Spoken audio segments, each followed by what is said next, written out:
Bendiciones a todos, les damos la bienvenida a una nueva entrega de este estudio sobre el libro de Apocalipsis. Alabado el nombre del Señor. Ya hemos visto una primera unidad acerca de los aspectos hermenéuticos y las características particulares que tiene el libro de Apocalipsis. Igual este énfasis lo vimos igualmente en la segundo video que grabamos y esperamos que vayan dándole seguimiento. Y ahora estamos por grabar directamente el tercer video y tiene que ver con el capítulo 1 o una introducción general al libro de Apocalipsis, conociendo ya lo que podemos decir, el texto mismo, un análisis del texto que consta en el libro de Apocalipsis. Como siempre, vamos a usar nuestras presentaciones de PowerPoint para seguir ilustrando las lecciones que estamos presentando. Así que vamos a compartir con usted, con todos ustedes, amén, estudiantes de teología, amantes de las lecturas de la palabra del Señor, lo que es nuestras presentaciones en PowerPoint. Alabado el nombre del Señor. La revelación de Apocalipsis. Es importante conocerla. La clave para interpretar el Apocalipsis, como ya lo hemos visto, es el Apocalipsis 1:19, donde Juan recibe la orden de escribir.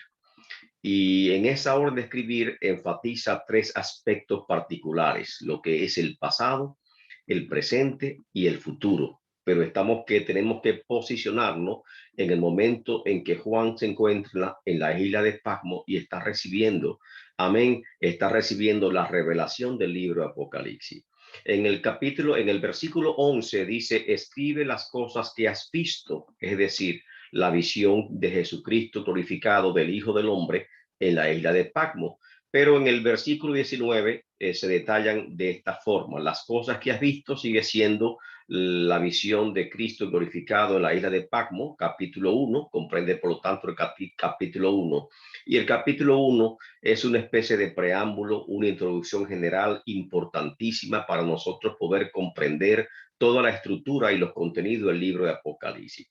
La segunda sección del libro es las cosas que son, es decir, el mensaje a las 7 iglesias. Y nosotros nos situamos en este preciso momento en las cosas que son.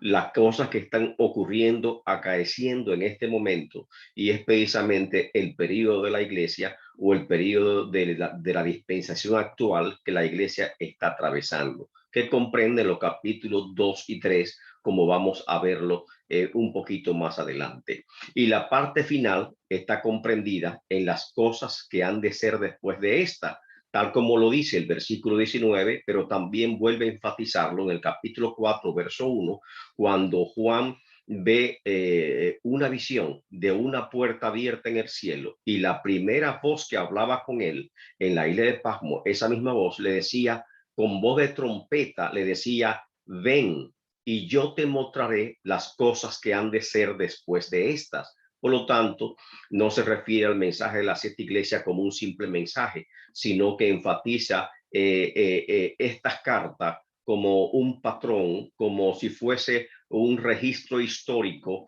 o una profecía de las cosas que iban a atravesar en la presente dispensación de la iglesia.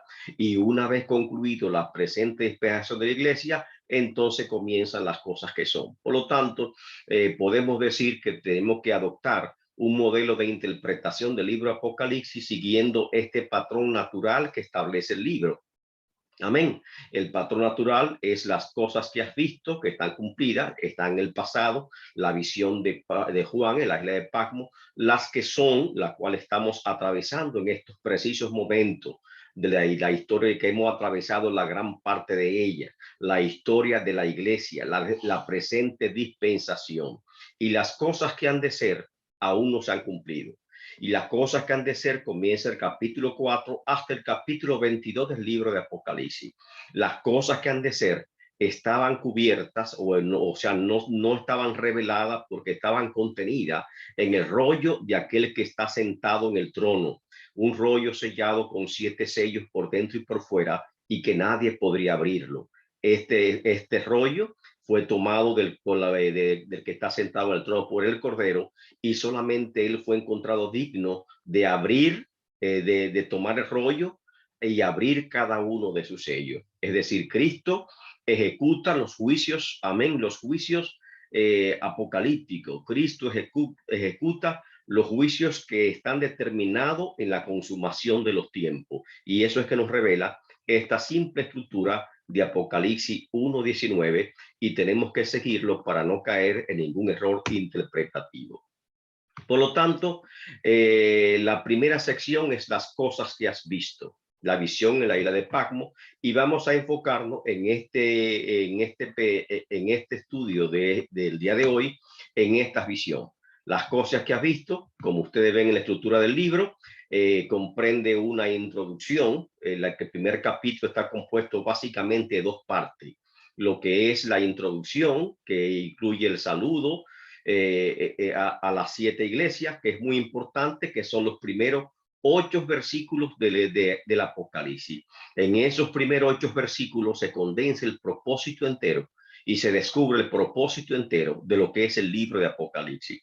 La segunda parte comienza en el versículo 9 y tiene que ver con el testimonio de Juan, amén, en la isla de Patmos, y la visión que él tiene de Cristo glorificado. Y concluye magistralmente con una declaración importante acerca del significado de los símbolos de este primer capítulo.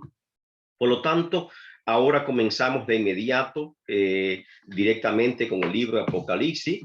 A los estudiantes que están con nosotros, por favor, siempre les recomendamos que para estos estudios se debe tener necesariamente la Biblia abierta, porque el libro principal del texto, amén, es la Biblia, que es la palabra de Dios. Nosotros como profesor somos simplemente una guía, amén, somos un orientador acerca de esta lectura y damos sugerencias acerca de la interpretación más adecuada del texto.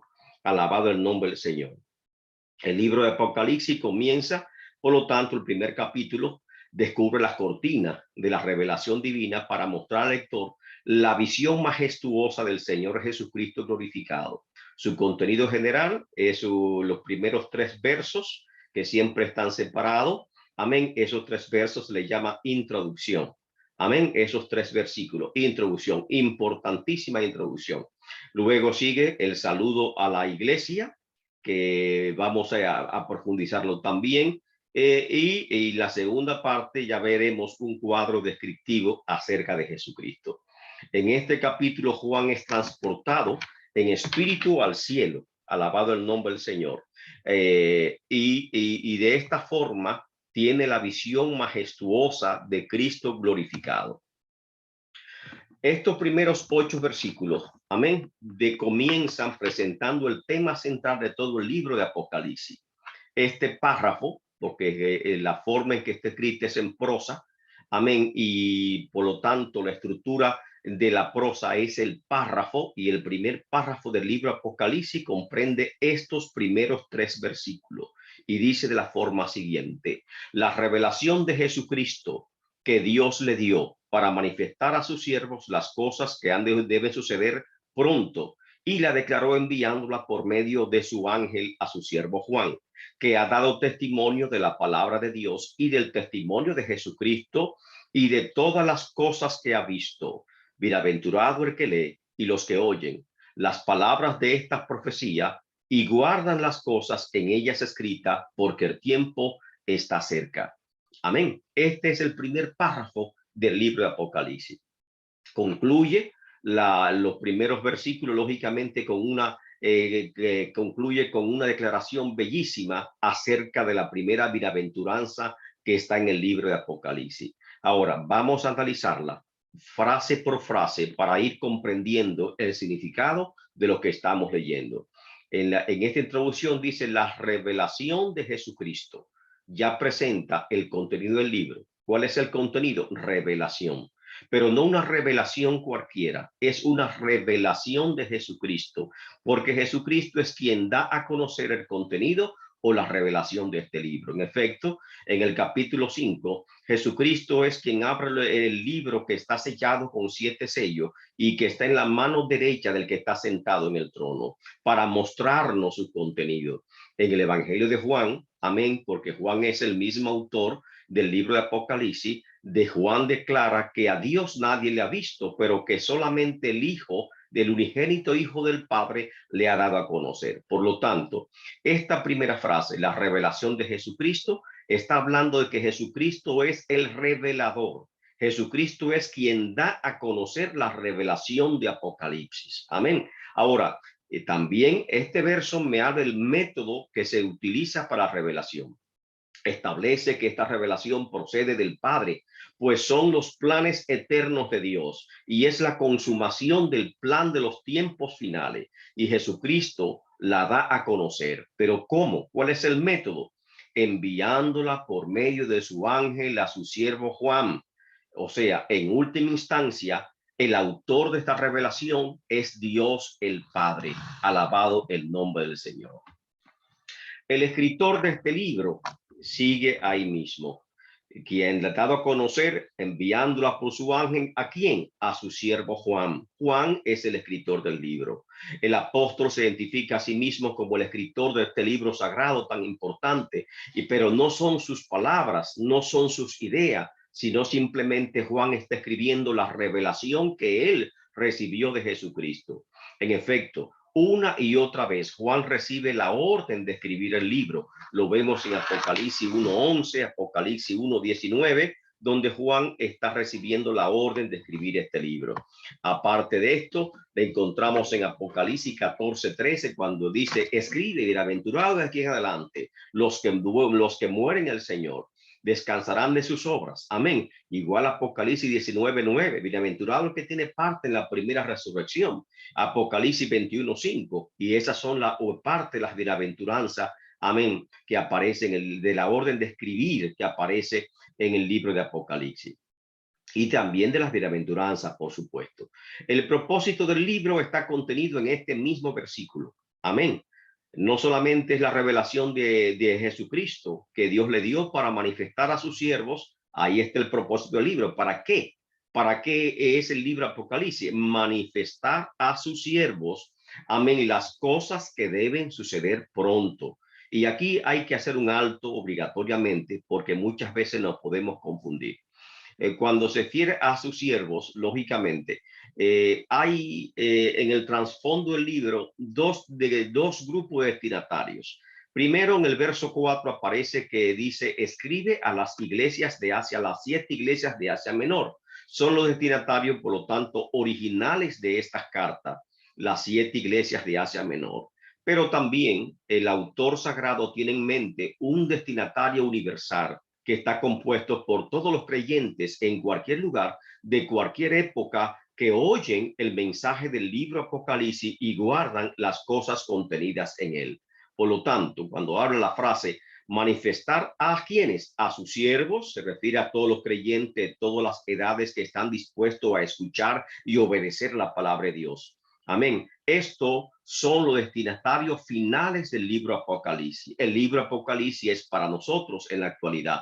El libro Apocalipsis ha sido para todas las generaciones de cristianos que se han levantado y han obedecido el mandato de Dios. Y en la frase, las cosas que deben suceder pronto, denota seguridad en vez de tal vez alguna posibilidad. Es decir, que deben suceder y que van a suceder. Y por lo tanto es un mandato profético que no es algo eventual que pudiera de suceder, sino que ya está determinado por el Señor. Y lo que más confunde a las personas cuando leen Apocalipsis es la idea de que las cosas Apocalipsis eran inminentes. Y puede ocurrir el mismo error que pasó con los lectores de Tesalónica cuando Pablo escribió la primera carta a los tesalonicenses, amén, y le habló de la venida del día del Señor. Muchos de ellos interpretaron que el día del Señor era inminente. La palabra inminente significa que estaba cerca, que era próximo, y en cualquier momento el día del Señor vendría y se manifestaría. Lógicamente que por estar ellos rodeados por un ambiente de persecuciones y hostilidades en contra del evangelio, entendieron que esos momentos estaban ahí, eran presentes, y en cualquier momento iba a pasar el evento escatológico de la segunda venida de Cristo. Pablo, cuando vio la interpretación incorrecta que esta iglesia le había dado al mensaje, escribió una segunda carta explicándole que no vendría sin que antes llegase la apostasía y se manifestase el hombre de pecado, el hijo de perdición. En tal sentido, él explicaba que no se manifestará este hijo de perdición, el hombre del pecado, aquel inicuo, hasta tanto se ha removido del medio lo que lo detiene. Es decir, ¿quién lo detiene? Que en este caso es la iglesia del Señor Jesucristo.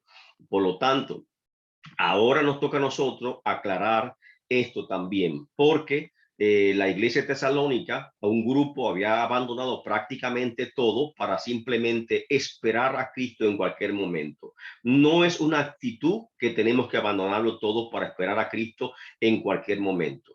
La Biblia sí registra que vendrá como ladrón en la noche. En cualquier momento Cristo puede aparecer, que las señales, los eventos se están cumpliendo. Eso es correcto, pero hoy en día estamos mucho más cerca, amén, que la iglesia del siglo primero. Han transcurrido aproximadamente 20 siglos y hoy nosotros podemos decir que estamos sí viviendo los últimos tiempos de la iglesia sobre la tierra.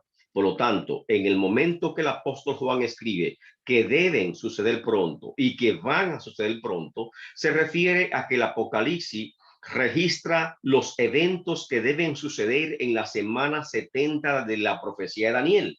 Es decir, que cubre exactamente 7 años. Y tan pronto comiencen a suceder, van a ocurrir de manera rápida y acelerada. O sea, como dijo Cristo, no pasará esta generación sin que todas estas cosas acontezcan. La generación que va a ver el cumplimiento de este libro de Apocalipsis, las últimas señales dadas por Dios, no pasará, amén, porque las cosas que cuando comiencen a suceder van a ocurrir de una forma acelerada, de una forma, amén, precipitada, y no habrá otra cosa más que esperar el cumplimiento, la consumación del plan de Dios dirigida para toda la humanidad.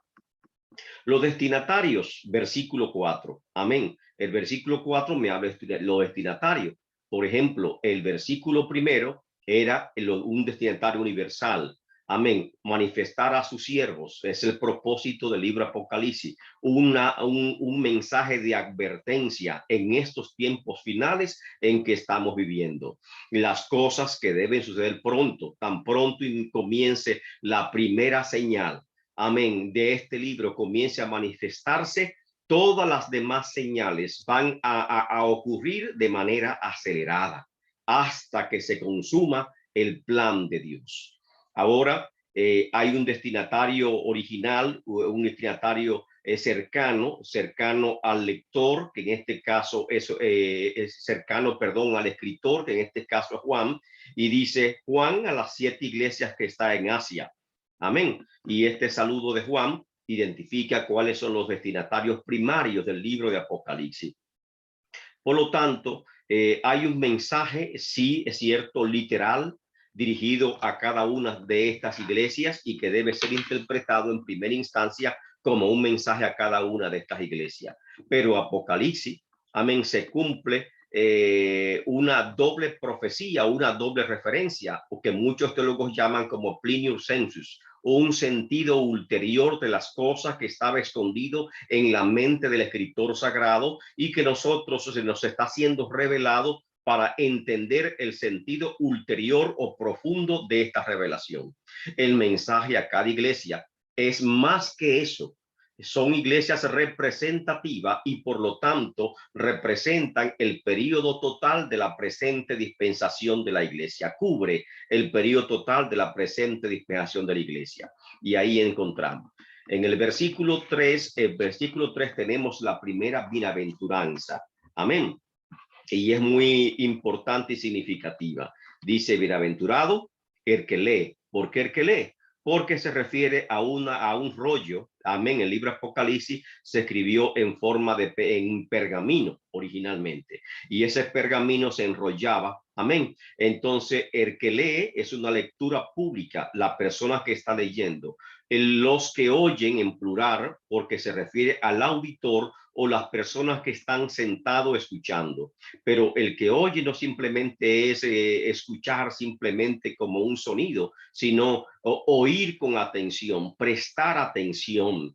Amén, como nosotros cuando estamos en la congregación, que hacemos una lectura pública de las escrituras, siempre hay un hermano o hermana que se dirige a la congregación y lee en voz alta, y la congregación, para prestar reverencia, se pone en pie para escuchar la palabra de Dios. Algunas personas que están caminando se sientan, prestan reverencia, porque se está prestando reverencia, amén, a toda la palabra inspirada de Dios. Asimismo, esta acción, esta bienaventuranza, no solamente recae en el libro de Apocalipsis, bienaventurado el que lee y los que oyen, amén, las palabras de estas profecías, amén, sino también de toda la escritura canónica, de toda la escritura inspirada. Y la triple bienaventuranza no solamente es para el lector, para los que escuchan con atención y con reverencia, amén, sino también para los que guardan las cosas que están escritas en esta profecía. Y explique el motivo. ¿Por qué? Porque el tiempo está cerca. Y aparece la palabra tiempo como kairos, no como cronos. Y no podemos confundir ambos términos. Nosotros tal vez en español utilizamos un solo término, pero en el original griego aparece el término kairos o kairos, y el término kairos significa que es el tiempo de Dios, es el momento de Dios. Por ejemplo, los discípulos estaban inquietos acerca del cumplimiento de las profecías, y antes que Cristo ascendiese al cielo, se reunieron con él, amén, y le preguntaron: Señor, ¿en qué tiempo tú vas a restaurar el reino de Israel? La inquietud era que el cumplimiento de las profecías tocante a Israel, amén, tal vez la expulsión de los romanos del territorio judío, pero lógicamente no entendían el plan de Dios, el programa de Dios, no entendían la semana 70 de Daniel, que detallaba con lujo y detalle el cumplimiento de esas profecías. Y por lo tanto estaban hablando del cronos, es decir, el tiempo que se puede medir a través de un calendario. En este caso, los judíos tenían un calendario, amén, religioso, que era lunar, amén, y los romanos tenían otro calendario distinto. Podemos decir incluso que eran tiempos distintos, pero no vamos a referir a ese tiempo humano que puede ser objeto de medición, amén, que es controlado por el reloj, o controlado por las estaciones, controlado por el giro de la luna, el giro del sol. Estamos hablando del kairos, el tiempo de Dios. Y ese tiempo de Dios, amén, está cerca, porque son las señales proféticas que Dios ha determinado enviar a su iglesia para que nosotros estemos alerta del cumplimiento de esta profecía. Hasta ahora han transcurrido aproximadamente 2000 años, amén, y apenas se ha cumplido los primeros 3 capítulos del libro de Apocalipsis. Pero en cualquier momento, según estamos observando las señales, el kairos de Dios, amén, en cualquier momento comienza a cumplirse esa parte tan significativa del libro de Apocalipsis que todos estamos esperando. En los versículos 4 y 5 aparece un saludo muy particular que el apóstol Pablo incluso lo acostumbraba a usar muchas veces, y es gracia y paz. Dos palabritas griegas: charis, que es gracia, y eirene, que es paz. Gracia y paz a vosotros. Lógicamente que si hubiera sido en hebreo, hubiera sido shalom, pero que el Nuevo Testamento no se escribió en hebreo, se escribió en griego, y por lo tanto es eirene. Eirene. Amén. Gracia y paz a vosotros. Un saludo que Pablo lógicamente le encantaba. Decían algunos que una combinación que es muy apropiado para una congregación compuesta tanto como para judíos, como creyentes judíos, como creyentes gentiles, y que en ese saludo se incluye la composición de una iglesia de los tiempos del siglo I, que básicamente estaban formadas de esta forma. Pero el hecho de que aparece en el libro Apocalipsis como un saludo de Juan, nos da a entender que este saludo pronto se generalizó en todos los creyentes del siglo I. Y el saludo es muy significativo. Ahí nos dice un saludo en nombre de la Trinidad. Dios Trino interviene en estos eventos importantes de los tiempos finales. Y allá aparece el Dios Trino. Un saludo del que es, era y ha de venir. Número 1. De los 7 espíritus de que están delante del trono. Y número 3, y de Jesucristo. El testigo fiel, el primogénito de los muertos, el soberano de los reyes de la tierra. Por lo tanto, ya tenemos, comenzando de la forma inversa, tenemos, por ejemplo, a Jesucristo, ¿verdad? Que es la última persona que saluda, y de Jesucristo, el testigo fiel. Ya la otra persona de la Trinidad que se distingue son los 7 espíritus que están delante del trono, que tal vez se presta confusión porque la primera vez que figura aparece con E minúscula, que puede ser un error de traducción. Amén. Porque lógicamente se está refiriendo a los 7 espíritus de Dios. Y en Apocalipsis 1:7, 3:1 y 4:5, la palabra espíritu sí aparece en mayúscula porque la frase es los 7 espíritus de Dios. Y es el mismo, y es lo mismo que los 7 espíritus que están delante del trono. Por lo tanto, se refiere a la plenitud del Espíritu Santo. Y la primera persona que saluda es del que es y era. Lógicamente, si vamos a Éxodo capítulo 3, versículos 14, vamos a entender el significado de la palabra Jehová o Yahvé. Cuando se manifiesta a Moisés, amén, se revela a Moisés, le dice, ¿quién te envía? Dile que yo soy el que soy, te envía. Y yo soy el que soy, es el que es y el que era, porque siempre ha sido el eterno, el Dios todopoderoso, el que existe en sí mismo. Y ese, el que es y el que era, es también el que ha de venir. Nos confunde esta palabra del que ha de venir porque siempre nosotros estamos predicando de la venida de Cristo. Pero según dice 1 Corintios 15:20, también el Padre ha de venir, porque después del milenio, en la edad eterna, el Hijo va a entregar todo el reino al Padre, y el Padre va a morar y establecerá su morada con nosotros en la Nueva Jerusalén. Y por lo tanto, el Padre también ha de venir. Y esto comienza desde ya en la revelación del libro Apocalipsis. No solamente esperamos la segunda venida de Cristo, pero porque también el Padre va a venir y va a establecer su trono, va a establecer su morada, va a establecer su tabernáculo con los hombres. Y esa es la venida que esperamos. Por lo tanto, el primer saludo de los versículos 4 y 5 es significativo. En el nombre del que es y era y ha de venir, que es el Padre, en el nombre de los 7 espíritus que están delante del trono, que simboliza la plenitud del Espíritu Santo, y de Jesucristo, que es presentado en una triple descripción: el testigo fiel, el primogénito de los muertos y el soberano de los reyes de la tierra. Y este saludo hermoso, amén, no solamente se limita ahí, sino que continúa un poquito más y dice también una triple descripción de la obra de Cristo, que es hermosa: el que nos amó, el que nos lavó de nuestros pecados con su sangre y nos hizo reyes y sacerdotes para Dios. Una triple descripción de la obra de Cristo que podemos verla en este mismo versículo. Y no siempre hablamos del amor de Dios, que es inmenso, el amor del Padre, y siempre leemos Juan 3:16, porque de tal manera amó Dios al mundo que ha dado a su Hijo unigénito, para que todo aquel que en él crea no se pierda, mas tenga vida eterna. Cuán admirable es el amor del Padre, pero acá está resaltando también el amor de Cristo, un amor entrañable, un amor profundo, porque Cristo dio su vida por cada uno de nosotros para que nosotros fuésemos salvados. Amén. Y ese amor, por eso es que se llama la pasión de Cristo. La pasión porque Cristo nos amó de tan profundidad que dio su vida voluntariamente por cada uno de nosotros. No solamente el Padre nos ama, sino que el Hijo también nos ama. Y por ese amor fue que fue clavado en la cruz del Calvario por cada uno de nosotros. El carácter expiatorio de su muerte es declarado: nos lavó de nuestros pecados con su sangre y eso es lo que dice Juan también, el apóstol, cuando escribe el evangelio que lleva su nombre, que dice: he aquí el Cordero de Dios que quita los pecados del mundo.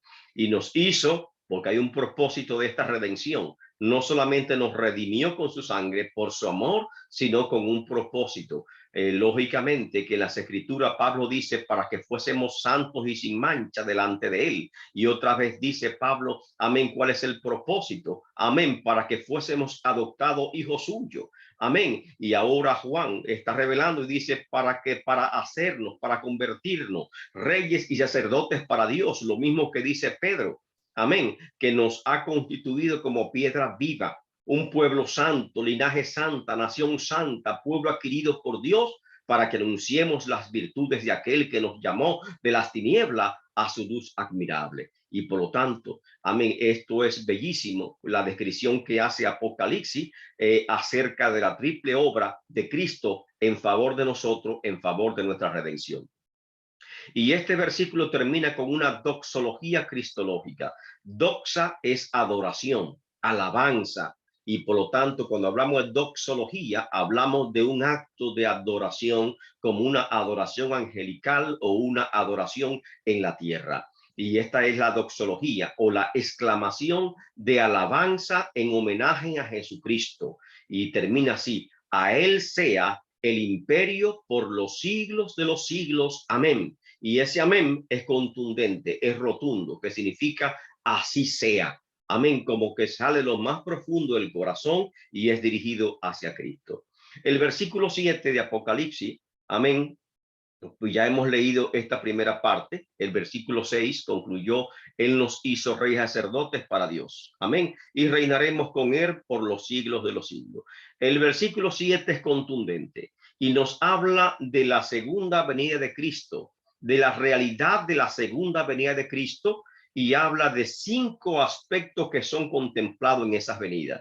Léalo. He aquí, él viene. He aquí significa que es un hecho literal, es un evento real. He aquí una señal de advertencia, un llamado para despertarnos. Amén. Y en ese llamado está señalando, lógicamente, un hecho literal o un evento real. He aquí él viene, pero ¿cómo viene? Bien, dice, viene con las nubes.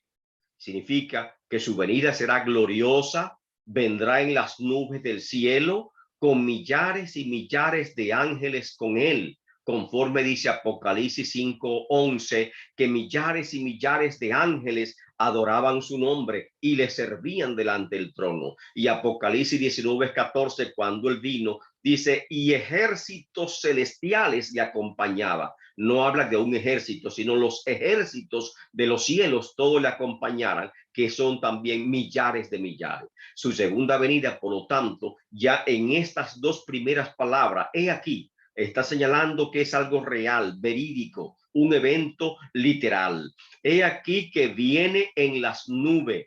Será un evento glorioso, lo mismo que anunció cuando Cristo ascendía al cielo en Hechos de los Apóstoles capítulo 1, que 2 varones se presentaron delante de lo que estaban viendo cuando él cuando él ascendía a los cielos. Amén. Y estos 2 varones dijeron: así como le hay visto, varones Galileo, amén, así como ustedes le han visto ir al cielo en una nube, en esa misma nube él volverá. Alabado el nombre del Señor. Cristo viene en una misma nube montado sobre un caballo blanco, como describe alegóricamente y literalmente el libro de Apocalipsis en el capítulo 19. Por lo tanto, la segunda venida de Cristo, número 1, será un evento literal, real. Número 2, será un evento glorioso, porque no vendrá así como vino la primera vez, que la gente, los inconversos, muchas veces burlándose, dicen: si Cristo viene otra vez, nosotros los vamos a recibir con tanques de guerra, ametralladores, cohetes y esas cosas. Es que nada, ninguna potencia del mundo podrá frenar la venida de Cristo cuando venga en gloria. De hecho, dice la Biblia que en su venida, el resplandor de su venida va a matar a todos sus enemigos. Amén. Y por lo tanto, la bestia y el falso profeta serán lanzados al lago de fuego y azufre. Y todos aquellos que se habían rebelado contra Dios también serán eliminados con el mismo resplandor de su venida. No hay armas en este mundo, tan poderosa que sea capaz de frenar a Cristo en su venida. Su venida no es pacífica como la primera vez. Amén. Su venida es en gloria con gran poder. Y sigue diciendo, será visible. ¿Por qué? Y será universal, no solamente visible, sino universal. Universal porque es todo ojo que le va a ver. No, por eso es una señal de que Cristo viene realmente. La profecía dice que se levantarán muchos Cristo y se advierte cuando diga está allí o está acá, no le crea. ¿Por qué? Porque su venida no solamente es visible para un grupito, sino que será universal. Todo ojo le verá. Será un evento, por lo tanto, que puede ser observable en cualquier parte del mundo. Una señal, amén, que va a implicar grandes señales en la luna, grandes señales en el cielo, grandes señales en el sol, grandes señales en las estrellas, en la tierra, un gran terremoto, o sea, en el mar habrá grandes sonidos y por lo tanto no es algo que se pueda ocultar en una región determinada y que sea selectivo para un cierto grupo. Es visible correctamente, pero será universal. Y si alguien dice que Cristo está, que llegó y está en España, no lo crea, porque no fue universal. Su venida será universal. Todo ojo le verá, pero también tendrá un carácter retributivo en el sentido de que vendrá para juicio. Y por eso es que dice el versículo 7, amén, y los que le traspasaron. Habla a aquellos, no solamente se refiere, o muchos dicen que lo que le traspasaron se refiere al pueblo judío, amén, porque los judíos fue que traspasaron, pero se llama literalmente, no fue una lanza judía que traspasó su costado, sino fue una lanza romana. Amén. Pero no vamos a culpar a los soldados romanos por haber crucificado a Cristo. Simplemente que toda la humanidad, gentil o judía, es culpable ante la muerte de Cristo Jesús. Y aquellos, toda la humanidad que se ha rebelado en contra de Cristo, que se rebela en contra de Dios, y los juicios sobre la tierra es para este grupo de hombres y mujeres, ya sea judíos o gentiles, que se han rebelado en contra de Dios. Y de hecho, todo el que se rebele en contra de Dios entra en este grupo de los que le traspasaron. Amén. No lo hacen tal vez de forma literal.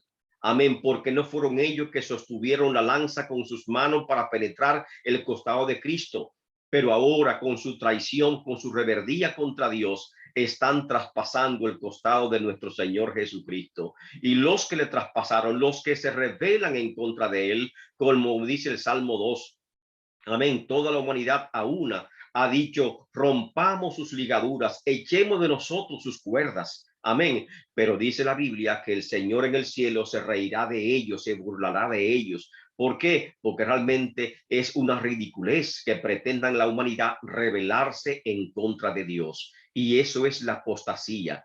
Dale la espalda a Dios. Y esta humanidad lamentablemente le está dando la espalda a Dios en cada acto que está realizando. El humanismo no es más que otra cosa que una ideología, corrientes y filosóficas que dominan la mentalidad del hombre actual y lo pone en contra de Dios. El secularismo es parte del humanismo que va promoviendo los derechos civiles, los derechos de la mujer, los derechos del aborto, de droga y un sinnúmero de derechos que lamentablemente están erosionando lo que son los principios y normas sostenidos en la palabra de Dios y que le están dando la espalda a nuestro Señor Jesucristo y están traspasando su costado.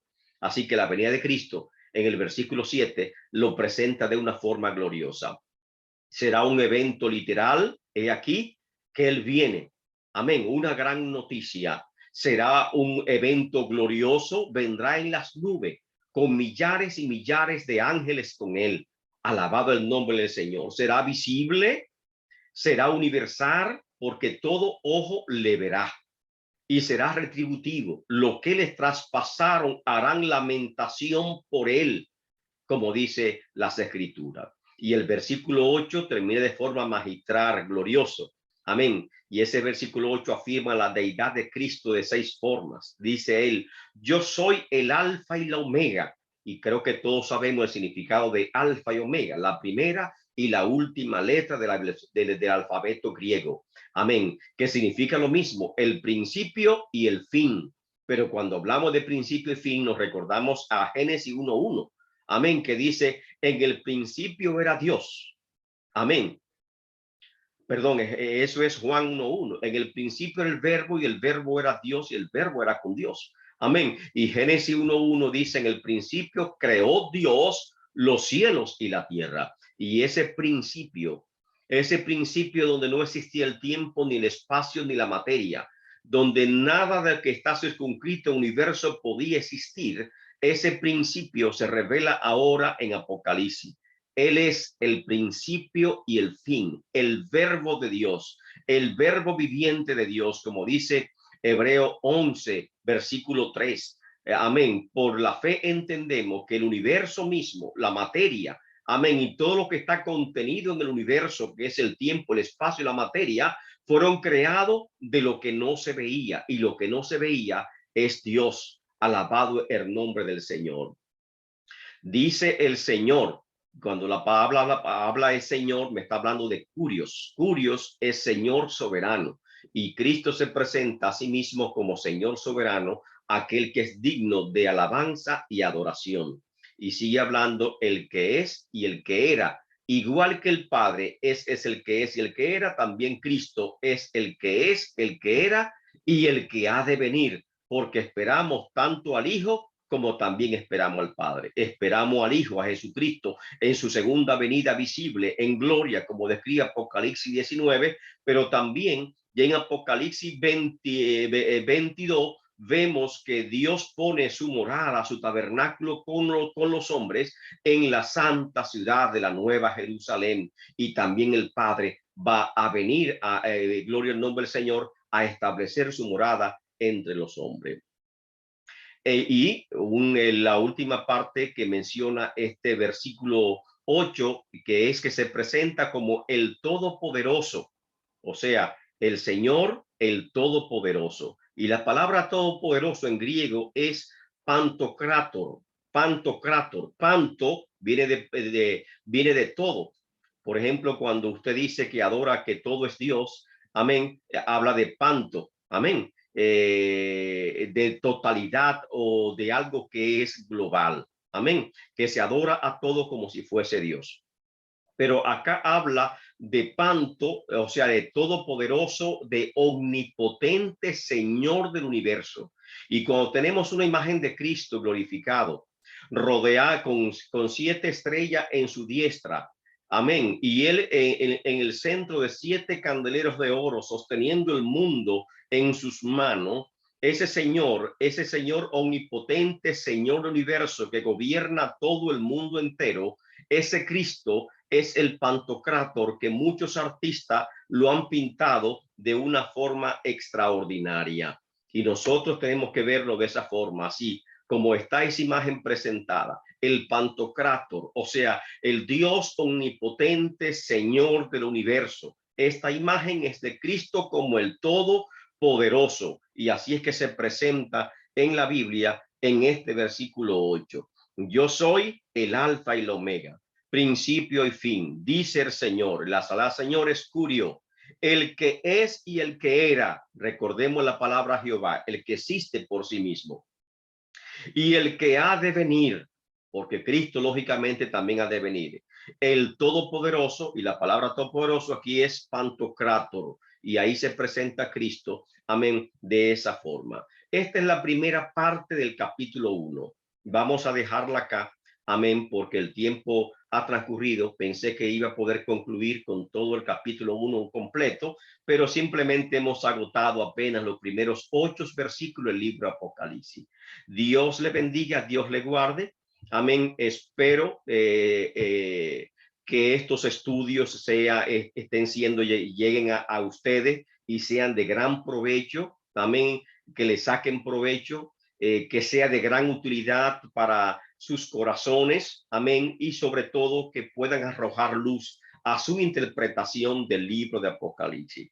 En breve vamos a continuar con otro estudio más acerca de los últimos versículos del capítulo 1 de Apocalipsis. Bendiciones y que el Señor Jesucristo, amén, esté con cada uno de ustedes, amén, y los ayude en el bien hacer y puedan proseguir estudiando la hermosa palabra del Señor. Hasta luego.